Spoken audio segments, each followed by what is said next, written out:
Nobody.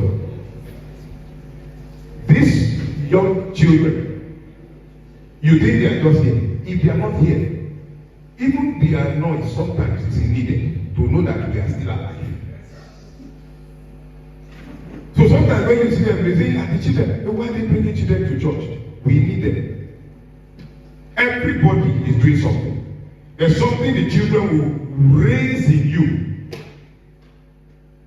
gifting to you that will come out because the children bring those things out of you.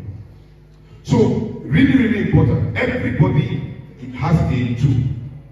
They prepare everyone for deployment. Everybody is prepared for deployment.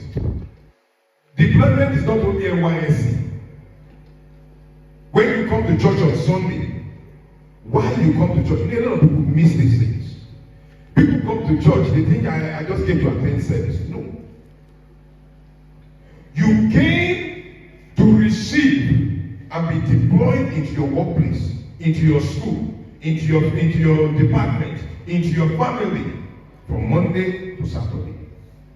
So if you go to church with the mentality that I just came to that pastor will not be annoyed, you are in trouble.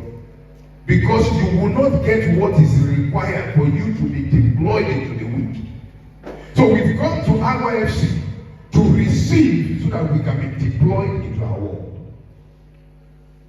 We've come for an activation of grace in us. So many of you, God has embedded things. God was saying something to me as I sat down there. There are things that God has embedded in your lives. There are gifts that were released into your life. Some of you were here last year. Gifts that God released into your life. Like our brother was sharing this morning. You went away. Those gifts were not activated in the world where you went to. You were in your office. The word of knowledge was needed. Oh, a lot of people think word of knowledge is for ministry. When they tell you to come and minister, no. Word of knowledge is actually meant for your workplace.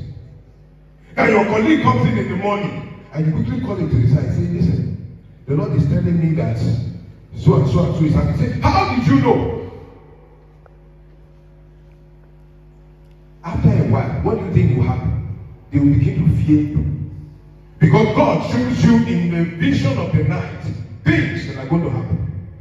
And you go to your boss in the morning, you say, sir, that project we want to do, I think we shouldn't do it this way. Because if we do it this way, this is going to be the outcome. Because God has shown you like he showed Daniel.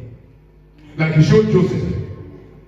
And you came in the morning and you say, I said, no. Who told you that? We've run the analysis. Everything is how it's going to happen. I say, okay, sir.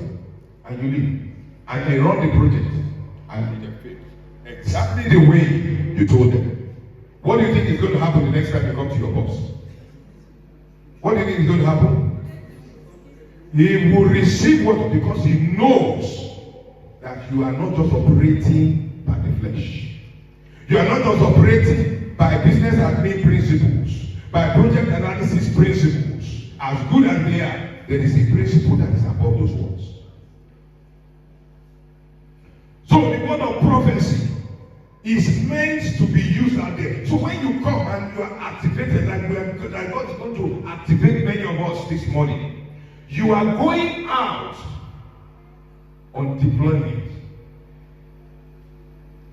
You are getting into the bus that you are going to use to go back, and you begin to manifest in the bus. You know, some years ago I was traveling from Ondo. Yes, it was from Ondo. I think I was going to Ife. I can't remember. I think I was coming to Ife. I remember I was coming to Ife. I was coming to see Pastor Blessing Akin several years ago. In those days, when I was still trying to find out what exactly is God saying I should do, I went to see Tim Osei in Ondo. He was a prophet. And I felt I had a prophetic calling. I said, I need to see this guy. This guy is a prophet. Let me go and speak to him. Let me stay with him. He was doing his IT. So I traveled. You know, some of you don't do these things anymore. I traveled to go and see him. I said, this prophetic gift, I've seen you operate this thing. What is this thing about?